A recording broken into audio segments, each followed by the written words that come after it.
Okay, so camera, hopefully it's all right. It's almost all right. We're almost there. There we go. Cool. That take less messing with than I had expected, which is good because I started it up without the camera situated. But wanted to discuss kind of like a fear of mine a little bit. But just got I just showered a bit, so hair is all wet. But wanted to discuss a fear of mine, and it is the idea of a breakaway civilization and what that means. Now, a breakaway civilization is a term that I first heard from Richard Dolan. Just kind of give myself a like here. There we go. So, term I first heard from Richard Dolan, and it is about the concept of a group of people who have access to technology that is not being shared with the rest of us. And this term was originally associated, from what I've heard, with the military-industrial complex that is in control of technology surrounding UFO and UAP craft and crashes and things like that. And I used to think that my biggest fear was that there were like aliens. And I don't think that's my biggest fear anymore, because I don't think they're aliens, as I've talked about, but I think that they're here.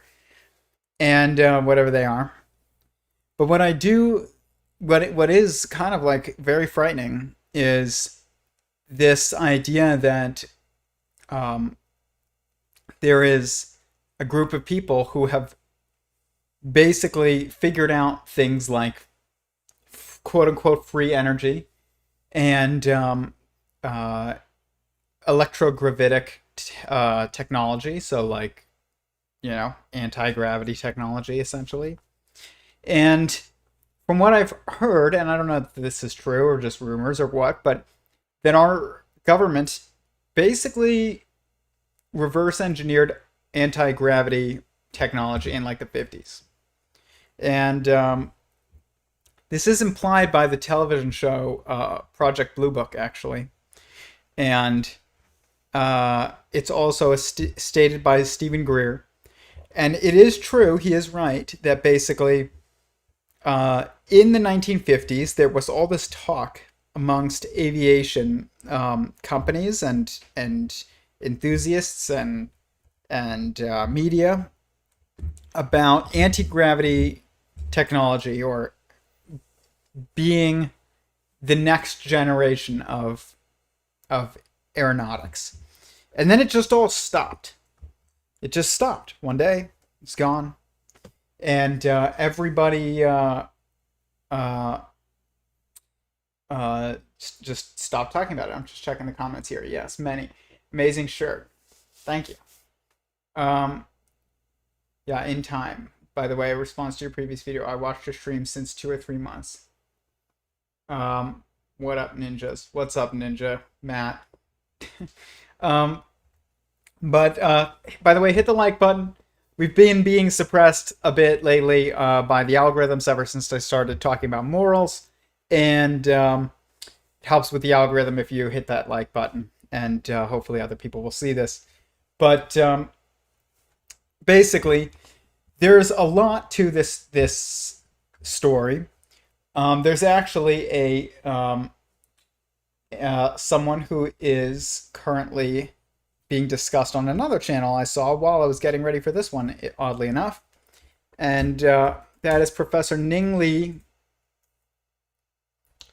And we're going to check out this story. Do you read the preliminary assessment of unidentified aerial phenomena? No, I didn't. I think that it's all just nonsense that they're they're not going to tell us anything. I do believe that there's stuff going on. I don't believe that they're telling us anything. Office of the Director of National Intelligence. It did not. I think they know so much more than they're letting on, and I think they know that these are not even alien. I think they know that it's like humans from like another civilization in the past or the future or something. Think that they can tell from DNA. Why wouldn't you be able to? If they have bodies, and I think they have bodies, why would you not be able to tell from DNA that these are related to us? I think you would. And they would definitely have DNA, but I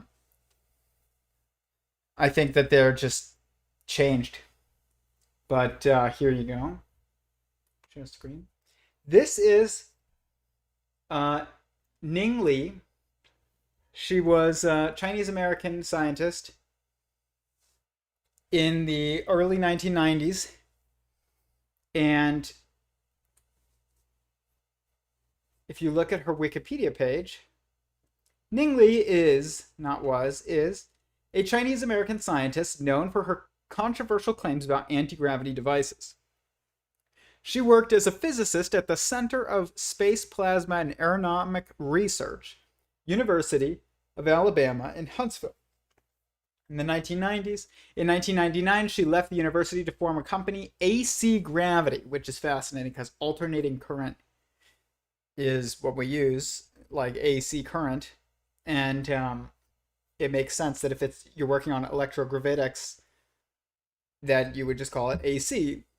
And so, to continue anti-gravity research, anti-gravity claims, in a series of papers co-authored with fellow university physicist Douglas Torr and published between 1991 and 1993, she claimed a practical way to produce anti-gravity effects. She claims that an anti-gravity device could be produced by rotating ions, creating electromagnetic field perpendicular to the spin axis.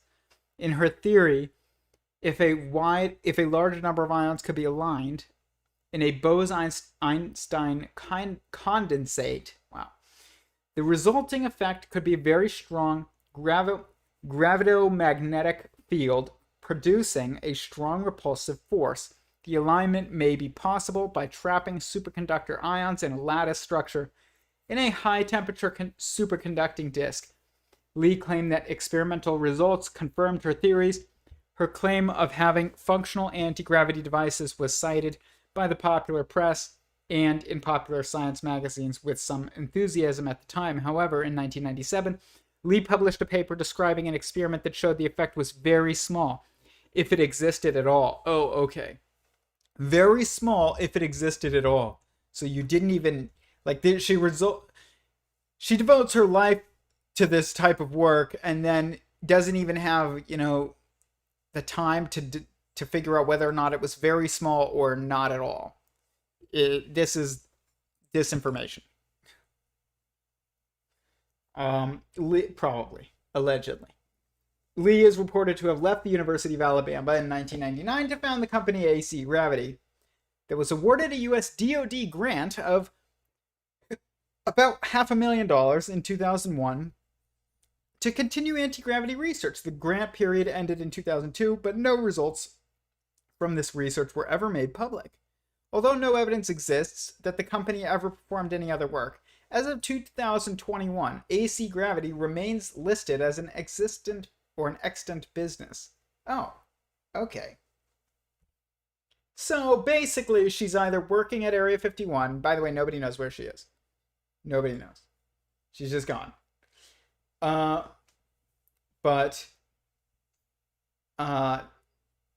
Or she was taken back by the Chinese when they realized that she was onto something. And they were like, you're coming back with us, or else we're going to allegedly, potentially, make you suffer via your relatives or something. But, okay, from only 6-page, and it felt like it was a scam, old human. By the way, I'm no intellectual, far from it, but I understand what you talk about in your video. Good, you don't have to be an intellectual. I don't even know what that means. Instinctively. That's exactly the way that everything that's true should be, is instinctive. Um, Bingley, aka Ningley, is now middle management somewhere in the cogs of Breakaway Civilization. Probably. I predict that Breakaway Civilizations will be smaller, but think, according to your theories, they might not be that much smaller. Perhaps just a lot more individuals underground, underwater, and up in the air. Yep. Yeah. So there's another man who basically confirmed her claims. His name was Eugene Padgletnov. I'm just going to let you read that. There. And it says, graduated from University of Chemical Technology, something institute in Moscow. He then spent 15 years at the Institute for High Temperatures and Russian Academy of Sciences. He received a doctorate of material science in Finland.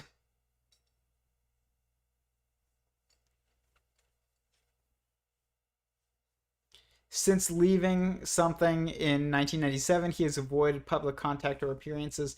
There's a report that he later returned to Tampere to work on superconductors at Tam Glass Engineering. Gravity shielding. Someone in the laboratory was smoking a pipe. The pipe smoke rose into a column above the superconducting disk. We placed a ball-shaped magnet above the disk, attached it to the balance. The balance behaved strangely. We substituted a non-magnetic material, silicone, and still the balance was very strange. We found that any object above the disk lost some of its weight, and we found that if we rotated the disk, the effect was increased. Yeah, he was doing more of this. Look at this gravity beam.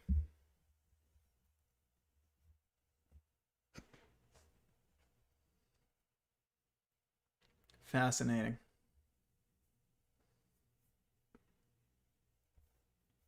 So,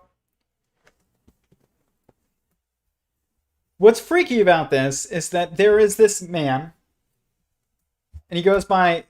Well, he goes by. His name is Stephen Greer, and he isn't the type of person who his style doesn't appeal to me. I'll say that. Okay, I don't like. Just his style doesn't appeal to me. But I'm not gonna say he does seem to know a lot.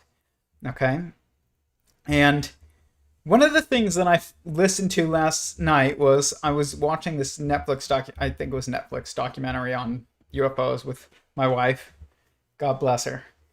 And there was this part where they're discussing all these advanced craft that are being built by Area 51 and stuff, supposedly, and Lockheed Martin, Skunk Works. One of them was the this craft that it's not the Aurora, but it's what is it? Dark Star, Lockheed Martin,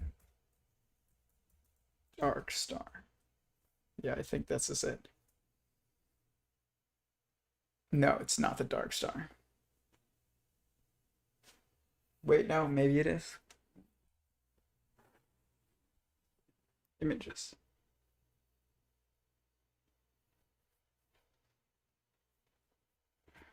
Lockheed Martin anti-gravity. It's an anti-gravity craft. Gosh, they're suppressing the results really hard.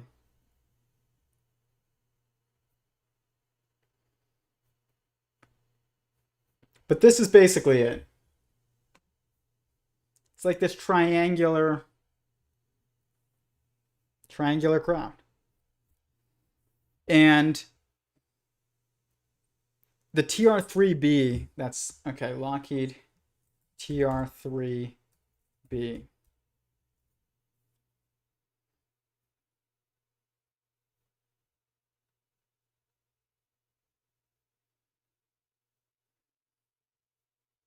Basically like this.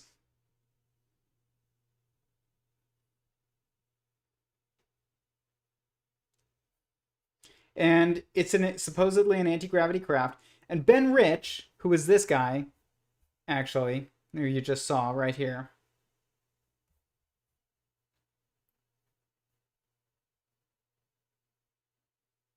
This is Ben Rich. Oh. Wait. Hopefully, we didn't lose you guys.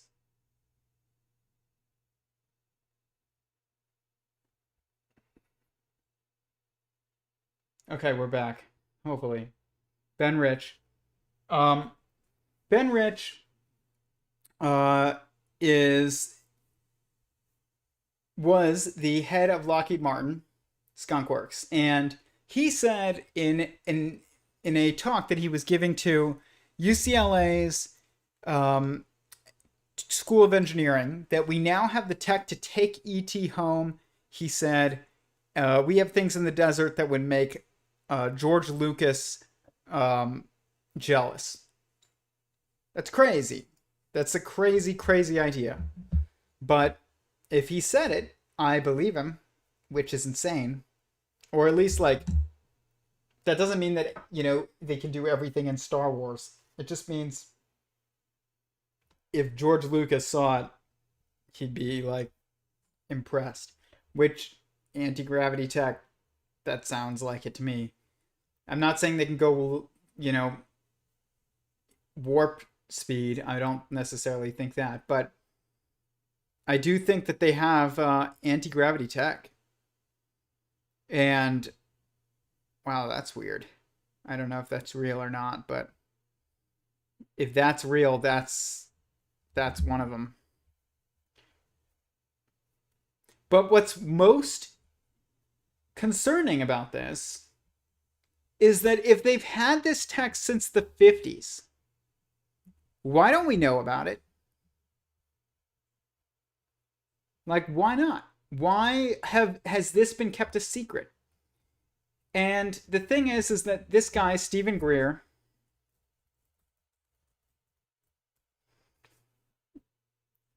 has said that there is a plan by the military-industrial complex to basically do a hoax invasion, okay, and to kick off a war that he said kills like 5 billion people. That's terrifying. But the thing is like, why, if this tech is so well developed at this point, why is it that we don't know about it? I understand there's a lot of things that are kept dark in the classified world, but if this stuff was, kind of discovered in the 1950s, why is it that it's still not out? I mean, whatever they've got as far as this anti-gravity technology or electrogravitic technology, we could have flying cars. We could have silent drones almost. We could have all kinds of amazing things. But, I mean, maybe that's too much, and it's too much for the public to handle, and we can't have it because if we did, people could do whatever they want. But it's like, what can you do with it that you can't do with jets? I don't know. Maybe a lot, actually. But still, like, why is this not just restricted to military, but it's declassified? Why is it classified?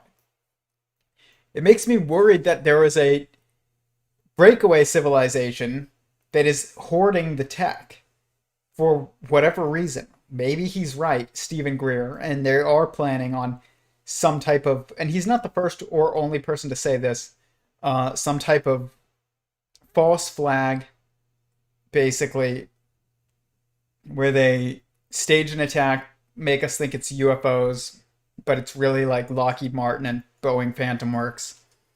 And, that's a terrifying thought. Like, that's way more terrifying than the idea that there's, like, even aliens, is that your government, it's not even your government, it's the private companies. It's not the government. I don't think that Joe Biden knows about anti-gravity technology at all. Why would he know about that? He has no idea. Um, Tyler, did you look into the background of the To the Stars Employees Academy members and employees? Yes, I did. They're all former CIA and stuff. I know. Um, the aesthetics of your room are amazing. Of what? The background? Like this? Thank you. Or can you see things that I... Or, like, can you see the room?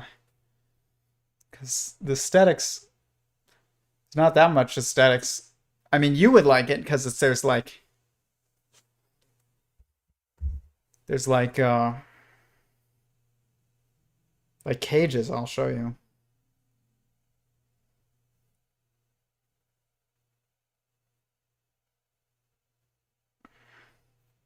Maybe. Yeah. Actually, I'll just show later. But it's on my Instagram. There's like... Here. This is what it looks like.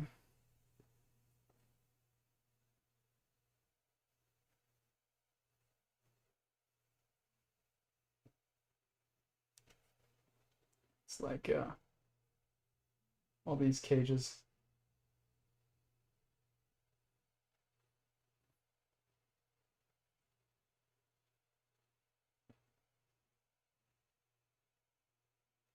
That's my misting system that I built the other day, or like last month. It is amazing.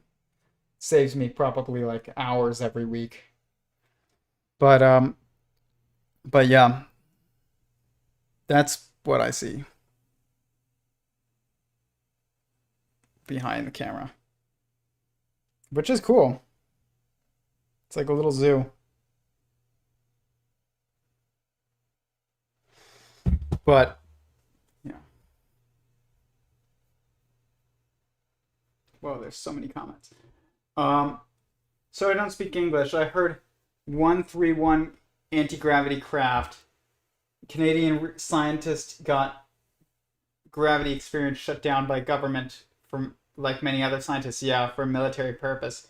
Believe they have acquired such technology and better repeatedly throughout all of history. Yep. They are rules that the people don't know too. Bigger law. Just look at what they do to your education system in pharma. Oh yeah, I know. Got the hiccups. And now ask why a Broadway breakaway would never be known. I think that discopter was invented in the 20s, and that's not even anti-gravity. It's just a contained, fully harnessed propeller.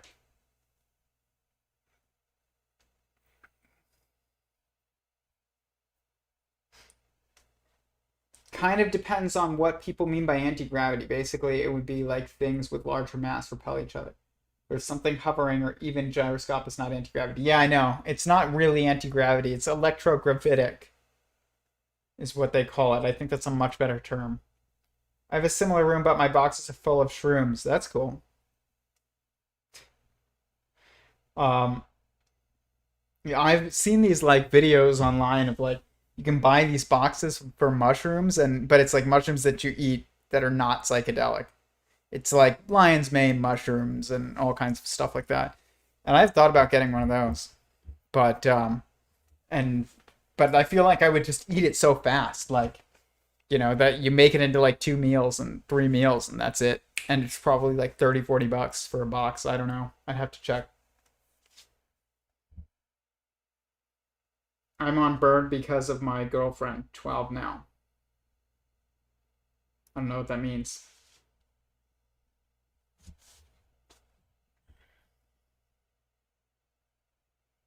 I'm on bird. Yeah, I don't know what that means. They both grow the same way. Yeah, I'm sure they do. I had a friend that grew, well, I knew a guy who grew mushrooms in college, and I saw how he did it, kind of. But I mean, a little bit. But I love like eating mushrooms, like normal mushrooms. Is it like lion's mane mushrooms, and there's like all those ones that are good for your different parts of your body, and like there's some that look like your brain and are good for your brain, and like the ones that are look like certain organs are good for for your organs.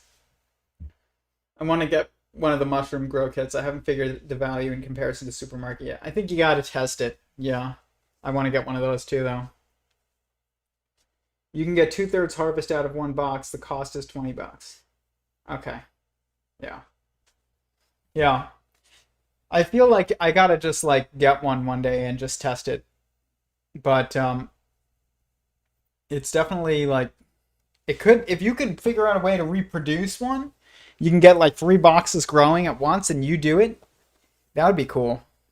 That would be way worth it. You could literally that's like an apartment growing like that's like having a garden in your apartment is like if you could grow mushrooms because you don't need big heavy lights and I have enough lights going with the reptiles. I don't need any more lights. But like mushrooms you don't need light. You just kind of like keep them dark and moist. But also if you guys have not seen this yet, I highly recommend that you do. I went on the Pat Life podcast last week, and it was a great time. We discussed all kinds of stuff about consciousness and God and lots of different things. And this is the preview to that. Wish I was more ready with that, but it's all right. He's had on a lot of people that and it's very interesting. Like some of the people that he's had on have really dealt with a lot of oh man. Well, we're not gonna here, we'll do this. I actually have it. They've dealt with a lot of censorship and highly suggest checking out his podcast and taking a look.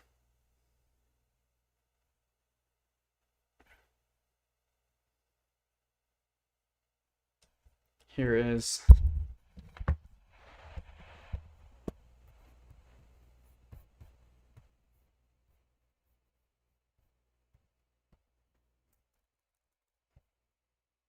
the existence of consciousness in your attempt even to falsify it.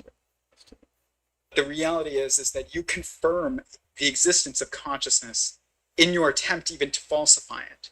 Right. And this is why science can't make sense of consciousness, and this is why it can't make sense of God.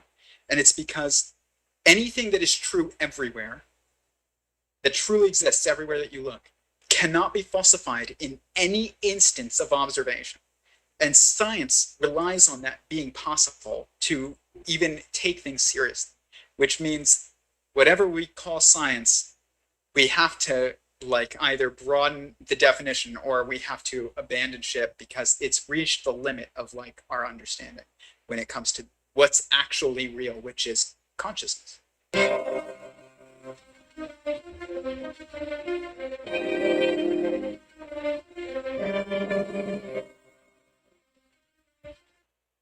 That intro is still so good. Gosh, it was so much work.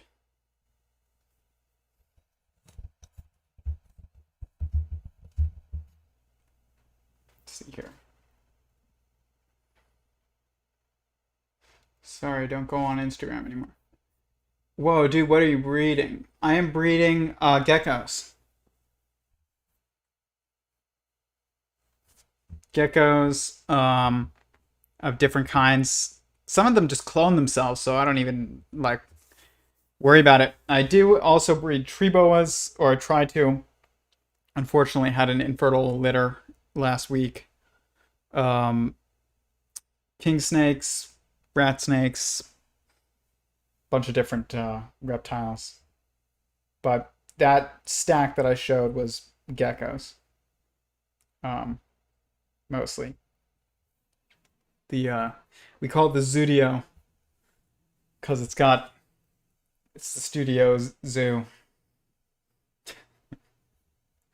It's a good name. It needs to incorporate like office, but Zudio office we could just call it. But let's see here. The TR-3B anti-gravity spacecraft. It doesn't exist officially. It uses highly pressured, mercury accelerated by nuclear energy. That it sounds like what the Nazis were using in the bell, the like Nazi bell. I don't know if you've ever seen that, but they put mercury inside this bell-shaped thing supposedly, and like spun it around, and it made like an electromagnetic field. Produced a plasma that creates a field of anti-gravity around the ship. Conventional thrusters located at the tips of the craft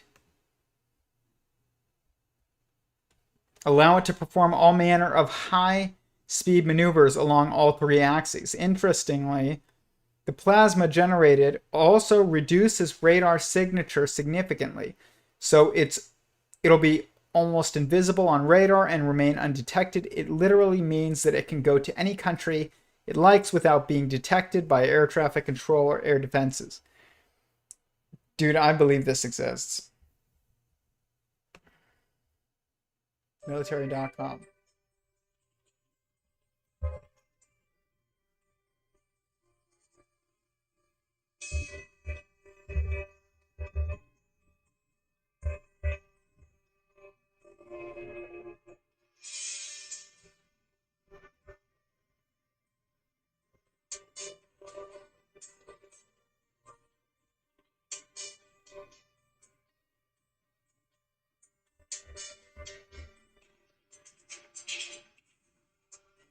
Dang. Look at that. Whoa.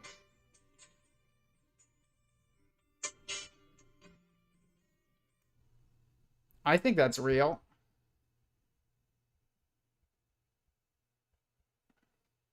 Why geckos? Because they're cool looking. I just think they're cool looking. Any for sale? Not right now, but sometimes I do. Brings back memories. My dad bred corn snakes. That's very cool. Yeah, I like corn snakes a lot. I'm attempting to breed rough green snakes at the moment. They're common, cheap, insect-eating snake, but they've always been a favorite of mine. Yep, they're very cool. I love rough green snakes. If you breed any, I'd be interested. Um, I think they're very awesome. I'd love to put some in these vivariums over here. But I'd only take captive bred, I think. I'm just waiting for some more people to breed them. Plus, I don't like... I try not to feed it, like, get things that need insects all the time. I like that the geckos that I keep eat this, like, pre-prepared gecko diet. It's like different flavored protein powders, and I feed it dry protein powder-ish and then also wet, and it's like baby food. But yeah, this thing, the TR-3B, I used to be obsessed with the Aurora. Like,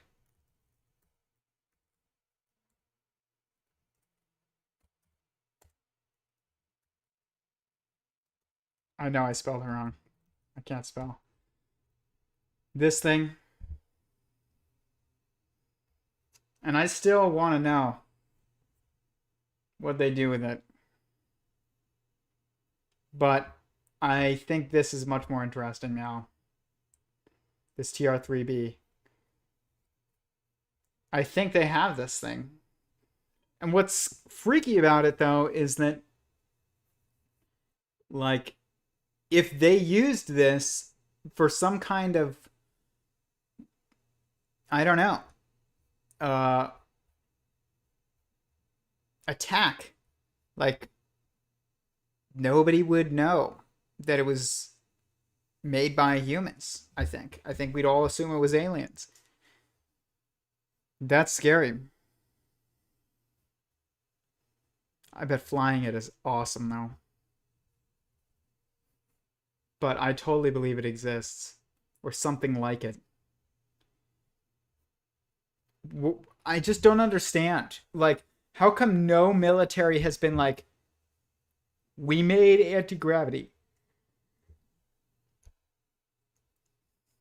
Like, not the Chinese, not the Russians, not the Americans. I know it's not anti-gravity. You can't actually have real anti-gravity, but it functions like anti-gravity, like you would expect anti-gravity to do. I imagine it's literally like flying a hockey puck around, like able to move super fast like a hockey puck is, because it's basically like it's it's almost like instead of floating on air like a normal aircraft or like a hockey puck, it floats on electrogravitic, you know, propulsion, kind of like a maglev train.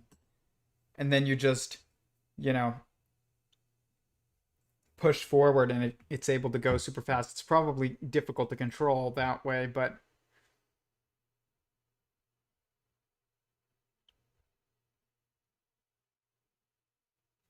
dang.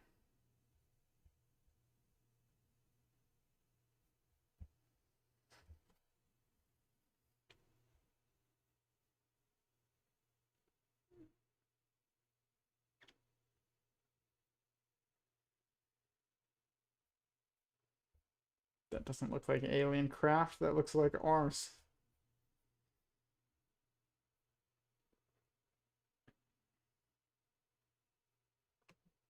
Lockheed TR-3B. The TR-3B Black Manta.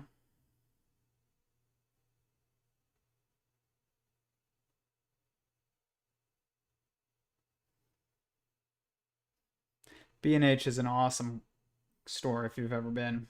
They have like conveyor belts and stuff that follow you around with your basket. This is the video that you've been waiting for. The one aircraft everyone has witnessed, from Air Force to stargazers to historians and aviation buffs. Triangle in shape, this biplane design seems like something out of a science fiction novel. It can perform incredibly high G turns, undetectable on radar, and was developed from top secret Nazi research captured from World War II. And And believe it probably or not, UFO research as well. it would use an engine system that can only be described as anti-gravity magic. Prepare yourself for an impossible video on an impossible aircraft, the anti-gravity TR-3B Black Manta.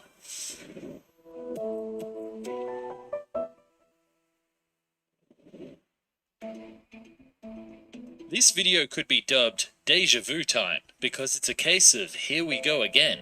In fact, this video could even have its own theme song, namely Here We Go by Swedish group Stakaboo, a fun ska rap tune of the 1990s. By the way, the lead singer of that song here on Found and Explained, so check that out if you like. So let's turn our attention to the TR-3B Black Manta, a triangle-shaped anti-gravity plane around which there has been much speculation. Like the Aurora, it deserves some attention. Way more attention. So the question that is on your lips, what is meant by anti-gravity?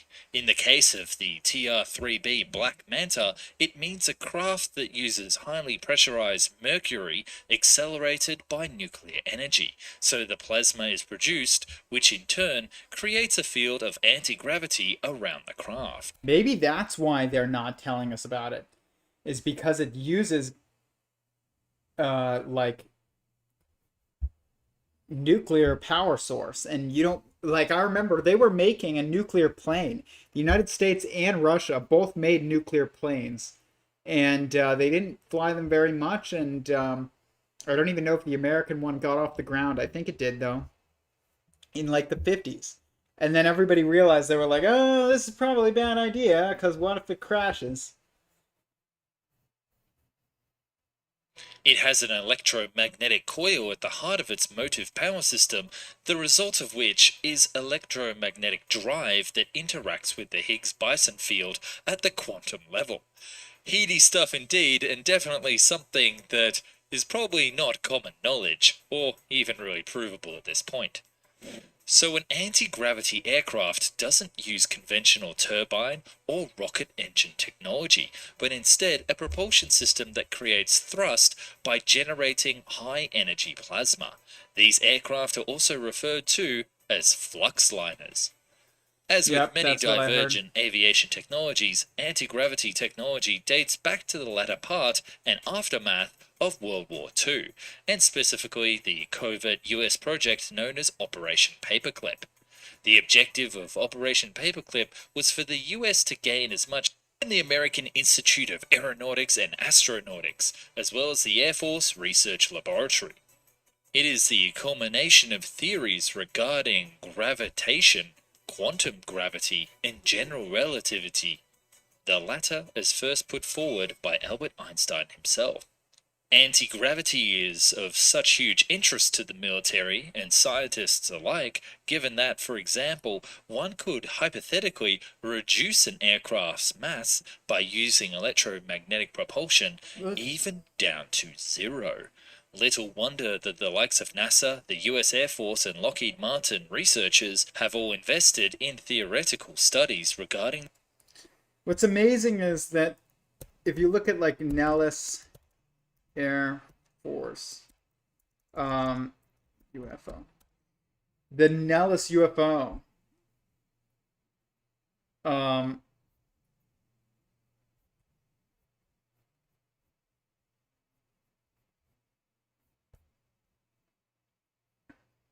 where is this?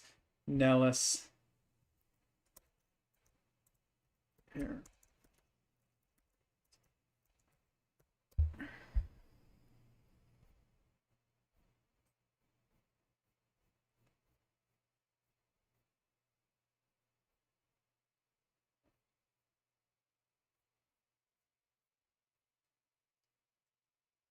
I think this is it.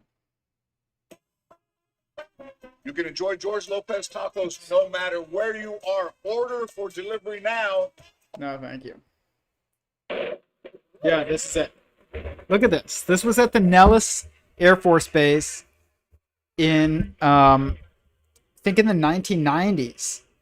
And look at how it moves.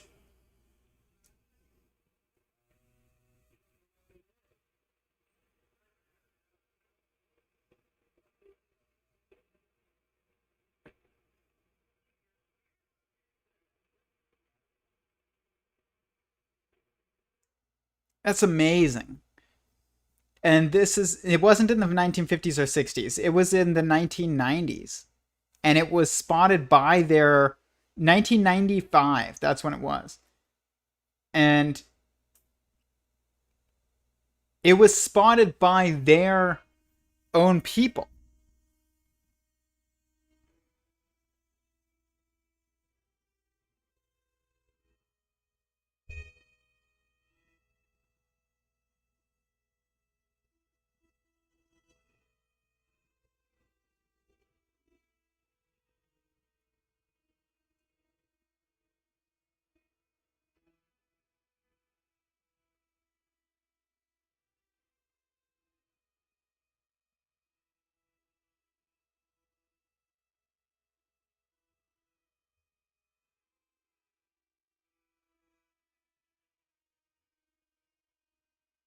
Look at that.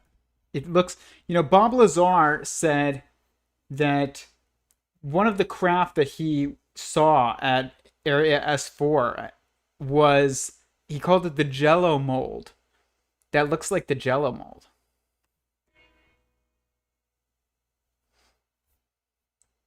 And so Ben Rich was asked when he was giving that talk to the people at Area and at UCLA, the School of Engineering, how is it possible to do warp transportation essentially? And he said that it is through basically the fact that every point in space and time is connected to every other point, and that you do this through basically almost like astral projection. And what's amazing about this is that this is my theory.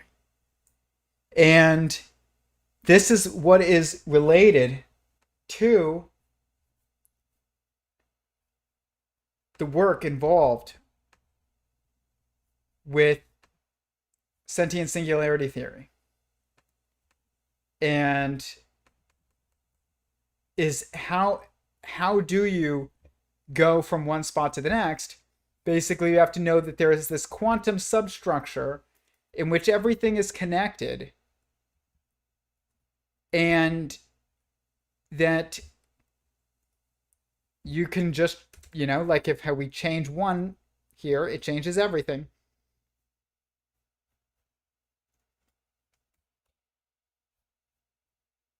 And that's basically the same concept that you rely on to do warp transportation, is that, or remote viewing or anything like that, is that you can just perceive where you want to go. It's literally like that movie Jumper, where he just looks where he wants to go, and or he imagines it and just jumps.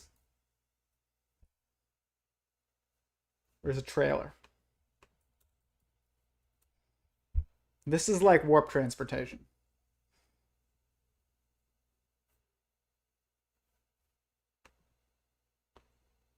What is going on?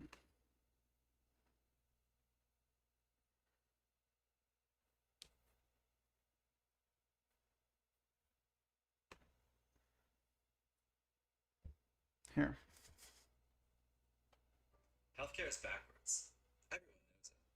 But it's not for the reasons you think. Oh my gosh. It's not backwards because Yeah.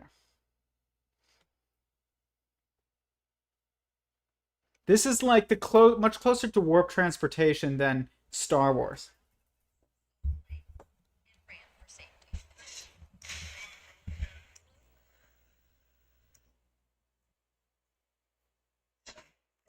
There you go.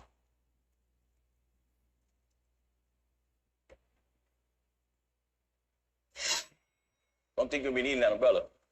You never know.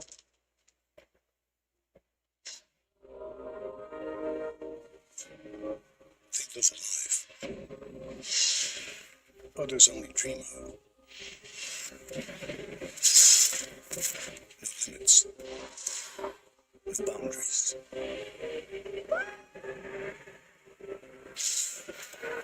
What? You think you're the only one?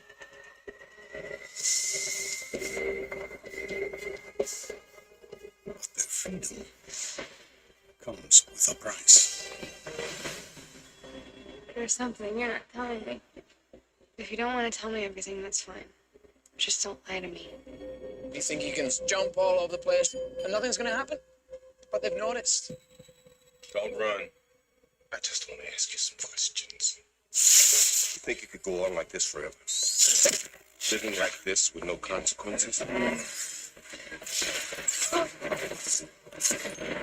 There are always consequences. What did you tell him? What did you tell him? What, into the wall? What's interesting is that the way that they trap these jumpers is through this like electric shock thing, basically, where they, Samuel Jackson traps a jumper. And Stephen Greer says that basically this is what we were doing to bring down craft that were flying in and around our nuclear test sites in New Mexico, hence Roswell, and also the Aztec, New Mexico crash, which was another crash. And yeah, Roswell, I do believe, was actually a UFO crash. I don't think it was a weather balloon. And the more you look into it, the more that makes no sense. And no, it wasn't Project Mogul either. there were Project Mogul crashes that were the balloon that detects nuclear weapons explosions on the other side of the world. Those things crashed in other parts of the country, and they had on them written, "Please return to the United States. This is the number to call if you find this," because none of the tech was classified, even though the project was classified. Tech wasn't. And it was just a weather balloon with a bunch of like X-rays, machines strapped to it, essentially, kind of. And there was nothing, classified about that. And so, if those things went down, it just said all over it, please return to, United States Air Force, and so nobody had any issues. Like, kids and people picked up parts from Project Mogul crashes, and the balloon trains would be spread out over huge distances, and people would just collect the parts, and sometimes they'd call up the Air Force, sometimes they wouldn't, and it was not a big deal. It wasn't like Roswell, where they like kept the guy who found the stuff captive for like a week. Like, there was so much more to that story. And it was the Air Force that first said that they had recovered a UFO. It wasn't, civilians. It was the Air Force. And that Air Force was very competent. They were the same people. The 501 Bomb Squadron was there, which are the people who dropped the bombs on Hiroshima and Nagasaki. But Stephen Greer said that we're purposely started bringing down these craft with these like radio wave devices, and that's why there were some crashes over there, and there was a crash in Kingman, Arizona, and like, all these, they all seem to be in similar areas. It's like, why aren't they crashing in like, upstate New York? I don't know, but maybe it's because of tests and stuff that were being done, but I definitely think that there's something going on with this stuff, and I think that there are rogue aspects of our government that are hoarding tech that's quantum leaps above what we think we have now, including electrogravitic technology, which would look exactly like a UFO if you saw it. And what their plans are for this, or what they do with these craft, like the TR-3B and stuff like that, who knows? But I think that they exist, and I don't know what their plans are with them, or if we'll ever find out. Like, imagine the day where they come out and they're like, "We've created anti-gravity planes. Check this one out." And it's just like the Jetsons. It's not like a Harrier jump jet or something like that, where it's like think about that. Think about Lockheed Martin. If they had anti-gravity craft for decades, and they put out into the world the F-35 Joint Strike Fighter project, the most expensive military project in the entire world, they give to the world. And yeah, it makes sense that you give to the world something that's not even close to as good as what, your country has, but still, it's still being used for our country. And it is a vertical takeoff or vertical land plane in certain, configurations. The F-35 Joint Strike Fighter. That thing is not that impressive compared to like even the F-22, which is older. And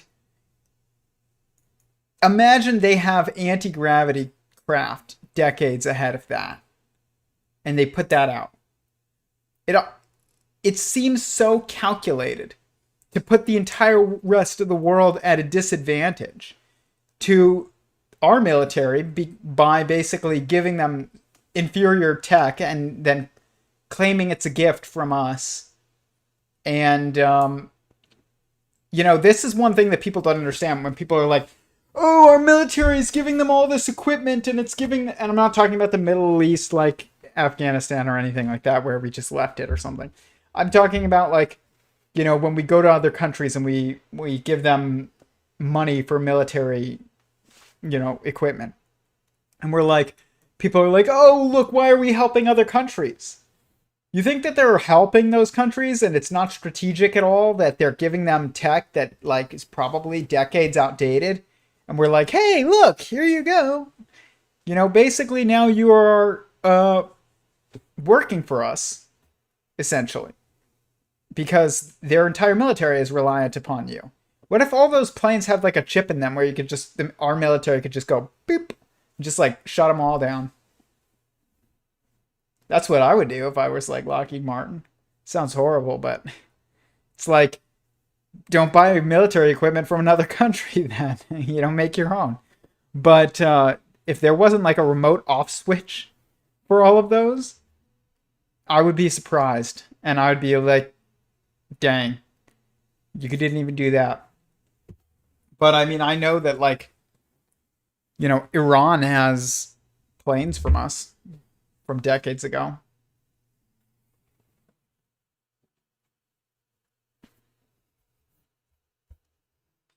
Yes, join our Discord. Get an invite from someone. Or message me privately on Instagram and I will send you a link to the Discord. Appalachian American.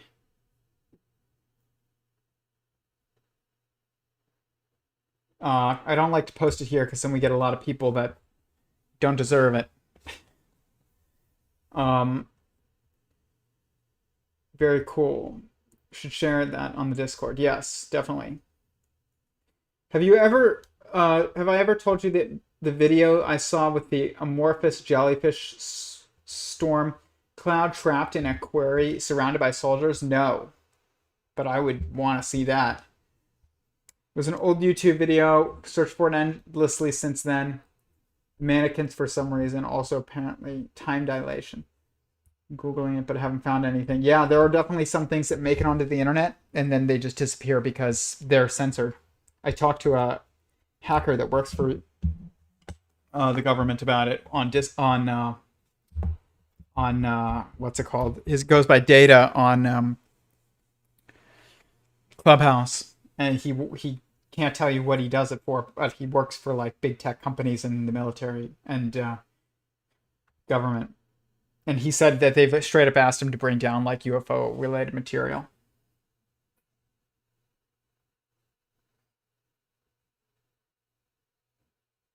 Would they have even farmers at the time mistaken balloons for UFOs?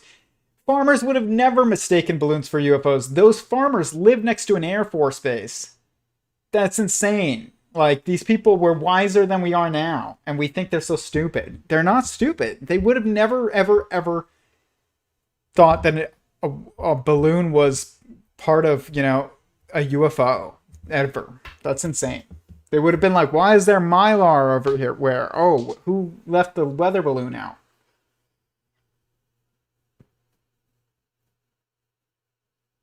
Certainly, whoever controls things like this does not report to our known top generals or senators. No, they don't. Who's to say whether this created a cascade of advanced tech? Yep. I mean, here's the thing. Like, there was a guy, Admiral Wilson.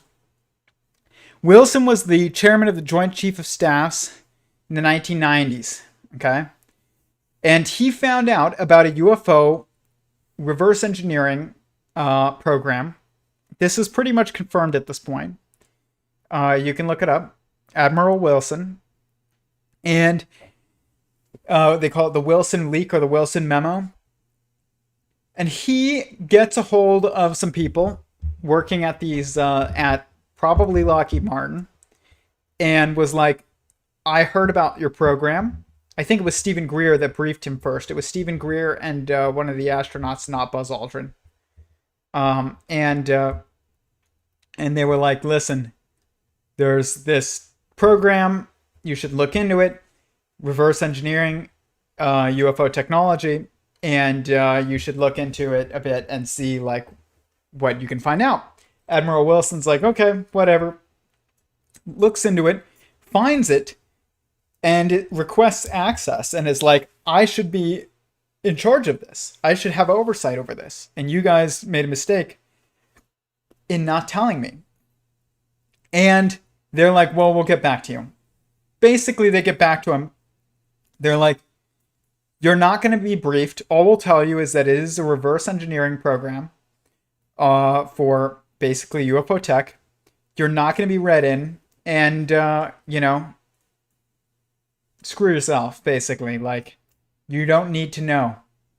And this is only for need to know. And Admiral Wilson looked and basically found out that it's basically all private contractors on the list of, I think it's called the bigot list, which is like the list of people who are allowed to see what's going on in these programs. And the list of people who have access. And he said there was like nobody from the military or from the government. They were all private industry. Basically, I think what happened was, it's almost like a Jeffrey Epstein situation where the guy he was probably being used as an asset, gained power over the people that he was an asset of. And they probably gave this tech to the private contractors, and the private contractors probably put security in place and were like, oh, well, now we have the golden ticket. Now we are only going to read you into what we want you to be read into. We're going to use your military as basically our own private bodyguards, and you have to do what we say because we have control over the most valuable materials in the world at this point. And it's probably what happened. What happened to Squeeze It Jello drinks? I have no idea. Scrub from existence. Probably true. Breakaways on top of breakaways. Yeah. There is no benefit for government to release info about extremely advanced technology. Look at what's happening in the private sector with space travel rockets. The private sector discovers in due time. Yep. It's insane. Our own government is kept behind locked doors at some shadow government. Oh, totally. That was all real, by the way, what I just said about Admiral Wilson. He was the chairman of the Joint Chief of Staffs. Like, he couldn't get in at all. At all. Like, here it is. We can look at this. Wilson memo. Watch, I guarantee this will be a bit harder to find, probably. Leak. Than it should. Okay, here it is. Admiral Wilson leaked document. The most significant leak of UFO-related documents in many years is out, and people are beginning to talk about it. Some have even called this the most significant UFO leak ever. What's clear is that this is very important. The public conversation we will be having of these documents is only beginning. There is no doubt in my mind that we'll continue to go through the remainder of this year. Okay. Basically, this is the notes from a meeting written in 2002, actually. Eric Davis meeting with Admiral Wilson. Okay. Eric Davis is a physicist, I think. Eric Davis.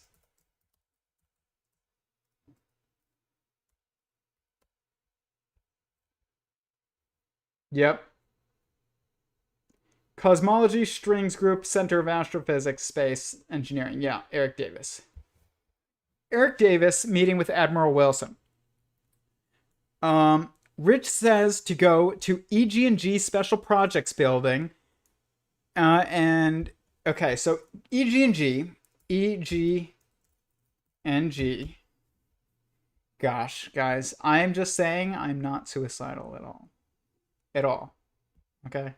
As I dig into this stuff, it makes me a little nervous. I love my life. I'm recently married. EG&G, Edgerton, Gremershen, and Greer is the United States national defense contractor provider of management and technical services. The company was involved in contracting services to the United States during World War II and conducted weapons research and development during the Cold War era. And 1999 to present, in 2002, the defense services sector of the company was acquired by defense technical services giant URS Corporation, headquarters in Maryland. During its heyday, EG&G had 35,000 employees. That's crazy. Nobody knows about this company, really. Look at how small it's... 35,000 companies or employees, and it has this big of a page. Special Project Division was notable operator of the Janet terminal for these aircraft, which are the Janet planes that bring people to Area 51 at McCarran International Airport, Las Vegas, a service used to transport employees to remote government locations in Nevada and California. EG&G had a joint venture with Raytheon Technical Services, creating JT3 LLC in 2000, which operates the Joint Range Technical Services contract. So basically, they fly people to and from Area 51. So, back to the meeting. Meet at 10 a.m., don't be late. 10:10 arrives with 2 Navy officers in uniform. He's in a suit, now civilian.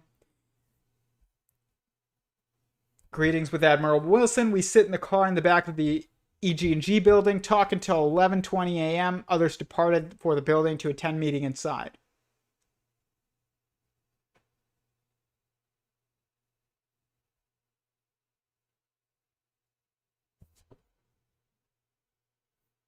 Let's get to the good stuff.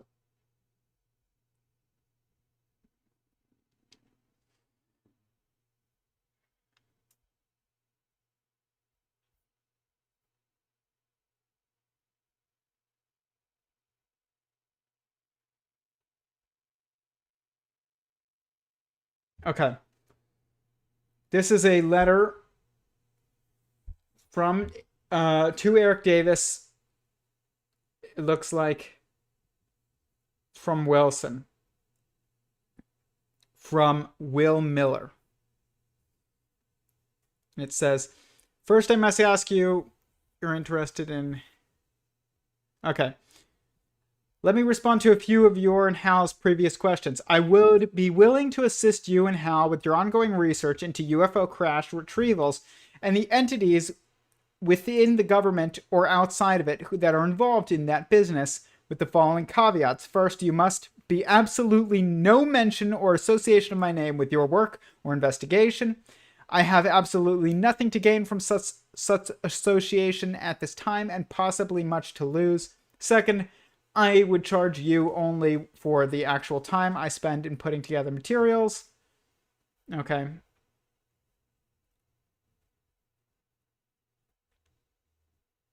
The name and list association of senior officer who I believe firsthand knowledge of U.S. government alien reproduction vehicles at Area 51 and associated locations like the TR-3B.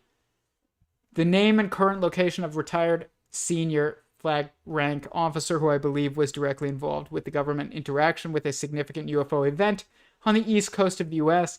and I believe has, by virtue of his former leadership position, high military rank, and control of significant military forces, direct knowledge of USG involvement in this business. A list of civilian contractors who, by virtue of their past and currently highly classified work, current capabilities, clearances, and specialized personnel and geographic areas of concern, must have current involvement in and knowledge of the USG work in alien-derived technologies, crashes, landings, and associated events. And like this is just like these notes from this meeting.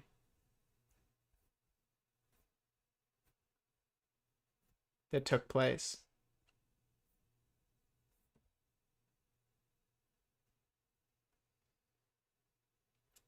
Said,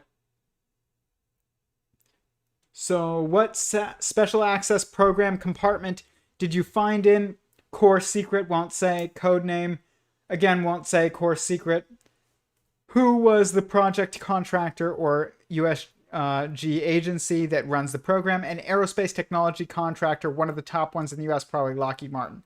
Who? Core secret, can't tell. Defense contractor, yes, one of the best, one of them. Yeah, probably Lockheed Martin.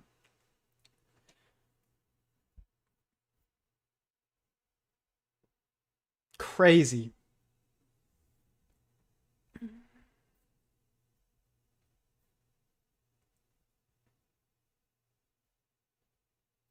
And this just goes on and on and on. And it was just like, basically, he was just denied access. They told him it existed, and then they told him, no, you can't know any more than that. Nuts. Nuts. Absolutely nuts. Like, the world is way crazier than even you would know if you watched CNN. If you watch CNN, you think the world is nuts. And I don't watch any news at all. I don't believe in the news. I'm not saying everything they say is a lie, but I just don't believe in the concept of news. You find out things through the niches that you are involved in. You don't need a centralized group to tell you the truth of the world.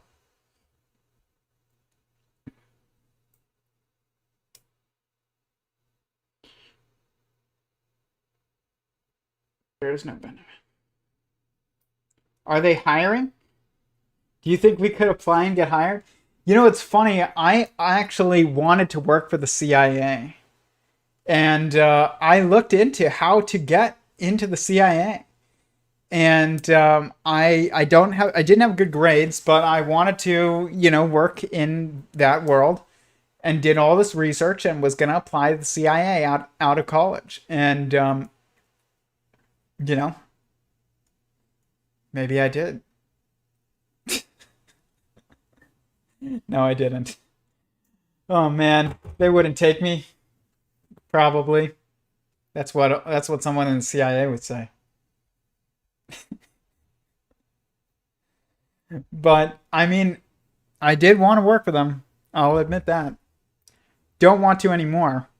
They from what I've seen with the CIA, I don't want to work for the CIA. Have you seen the CIA's new videos? They're just incompetent. That's what I'll say. Incompetent or very competent. One of the two. Depends on their goals. But incompetent if their goals would be my goals. Very competent if their goals are antithetical to my goals.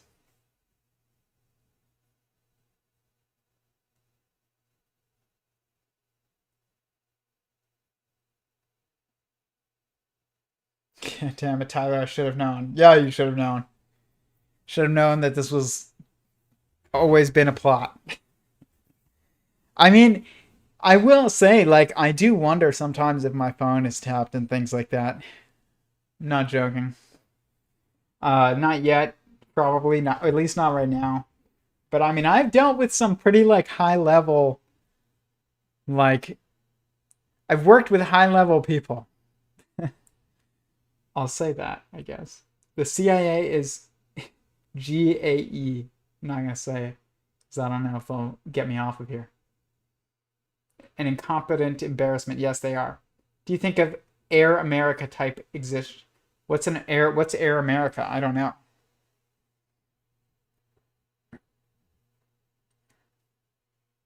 I don't know what Air America is. But this TR3B thing...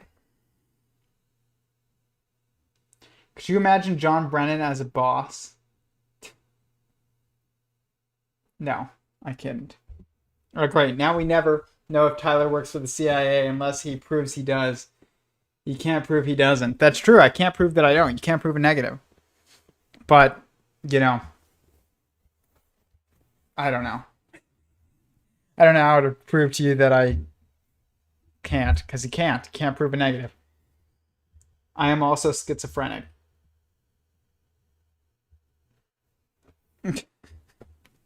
Well, I'm not. So there's that.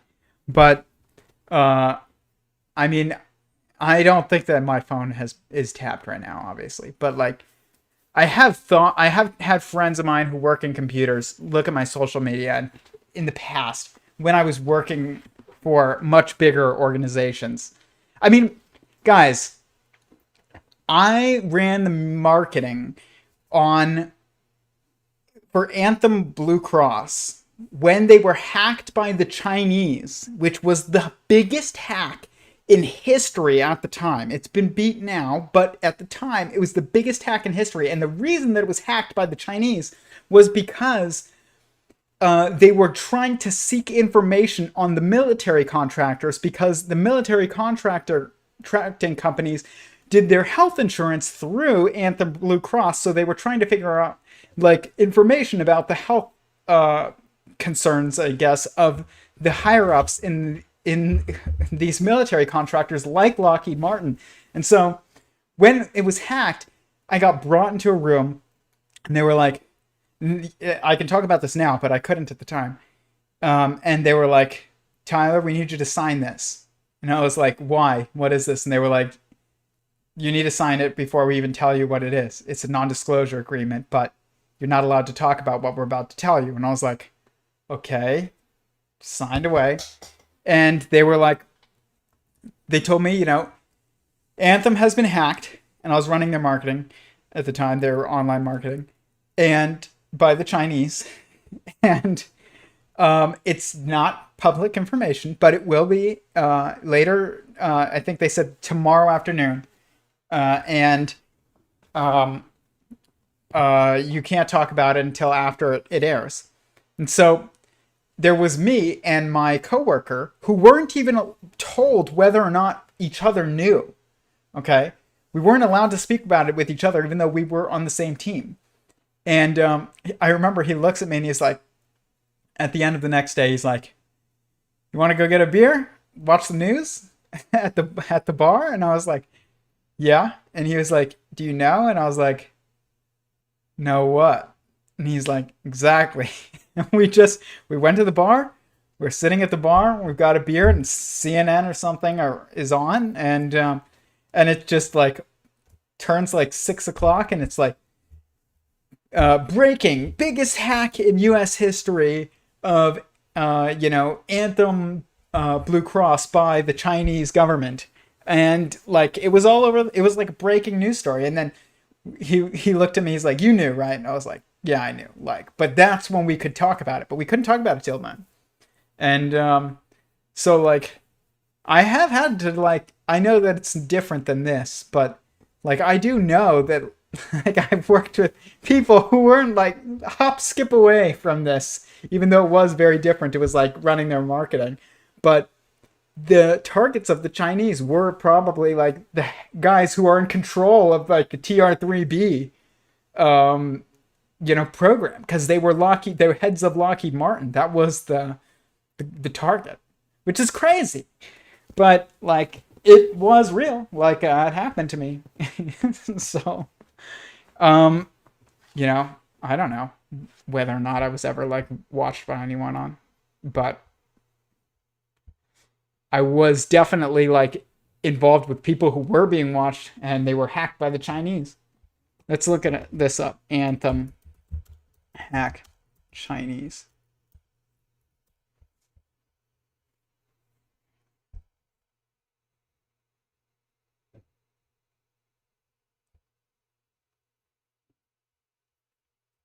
Here. Who hacked Anthem? The U.S. government accused... Okay. Members of a hacking group operating in China used extremely sophisticated techniques to hack into computer networks of the victims. Who hacked Anthem? Okay.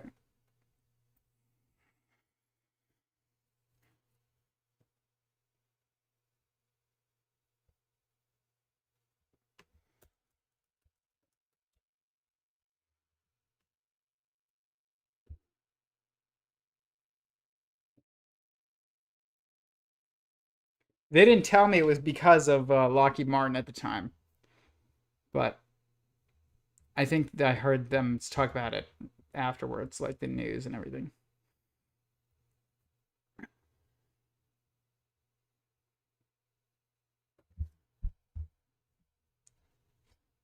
It was the largest hack in history when it happened. It's been beat, but it was the largest in history.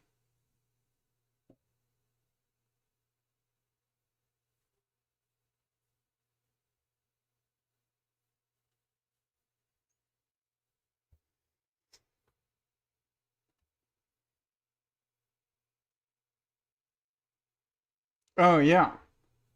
Oh, wait, no, that's not it.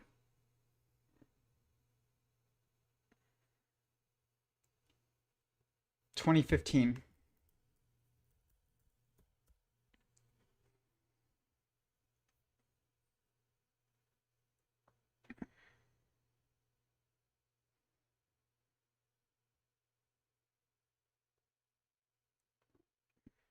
Yeah, Politico, here it is.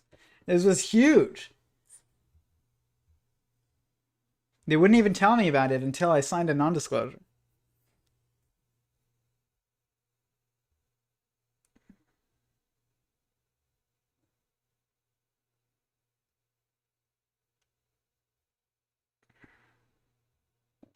It was wild. I think they're trying to conceal the fact that that's why did it.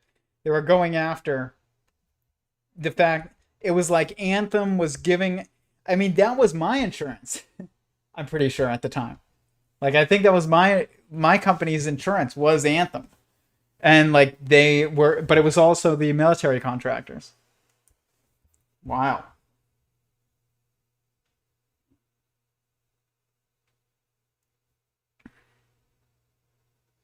I've been attempting to subvert and control you through the geckos and boreal snakes. I'm not surprised at that. Air America was a fake airline company that the CIA ran in Vietnam. That makes sense. Plot twist, the new Air America is Amazon. Probably. It's pretty cloak and dagger. Yeah, it was. It was kind of cool. Thanks for the live stream. Sleep time. Sleep well, Johnny. Thanks for joining us. How many Lagodactylus Williams I had to keep quiet about this? At least 6 pairs. 6 pairs of them. That's a brilliant blue gecko for those who don't know. And it's very expensive. They're like $750 a pair at this point. They look like this.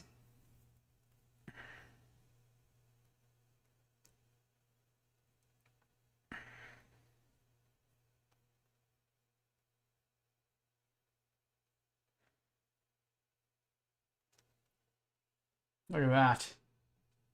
It's amazing.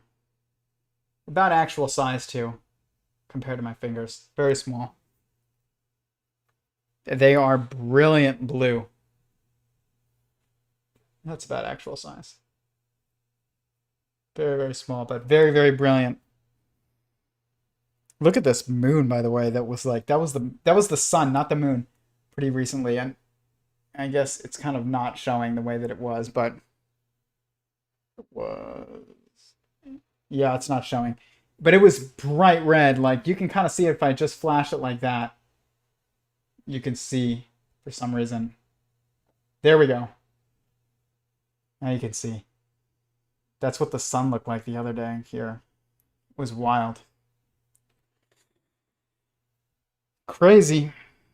Crazy times.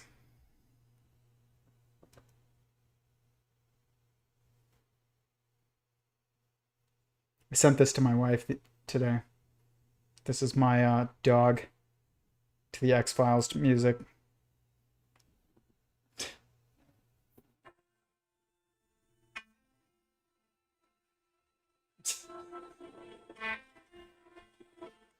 This is what I spend my time doing. He doesn't even know what's going on. He's like, why is my bed floating? Anyways, I'm getting off. And that's that. I'm gonna do more research into this TR3B. I worry that Stephen Greer is correct in his